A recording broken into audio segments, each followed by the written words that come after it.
ಎಲ್ಲರಿಗೂ ನನ್ನ ನಮಸ್ಕಾರಗಳು. ನನ್ನ ಹೆಸರು ಆಯುಷ್ಮಾನ್, ಇವನು ನನ್ನ ತಮ್ಮ ವಸಿಷ್ಠ.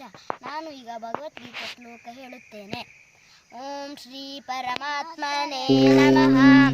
ಅಥ ದ್ವಾದಶೋಧ್ಯಾಯಃ ಭಕ್ತಿಯೋಗಃ.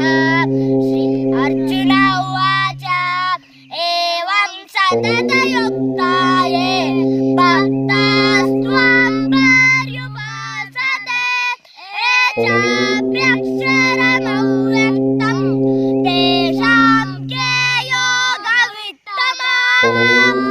ಶ್ರೀ ಭಗವಾನುವಾಚ ಮಯ್ಯಾವೇಶ್ಯವನೋ ಯೇ ಮಾಂ ನಿತ್ಯಯುಕ್ತಾ ಉಪಾಸತೆ ಶ್ರದ್ಧಯಾ ಪರಯೋಪೇತಾಃ ಮೇ ಯುಕ್ತತಮಾಮತಾಃ ಯೇ ತ್ವಕ್ಷರಮನಿರ್ದೇಶ್ಯಂ ಅವ್ಯಕ್ತಂ ಪರ್ಯುಪಾಸತೆ ಸರ್ವತ್ರ ಗಮಚಿಂತ್ಯಂ ಚ ಕೂಟಸ್ಥಮಚಲಂ ಧ್ರುವಂ ಸನ್ನಿಯಮ್ಯೇಂದ್ರಿಯೇ ಗ್ರಾಮಂ ಸರ್ವತ್ರ ಸಮಬುದ್ಧಯಃ ತೇ ಪ್ರಾಭುವಂತಿ ಮಾಮೇವ ಸರ್ವಭೂತೇಷು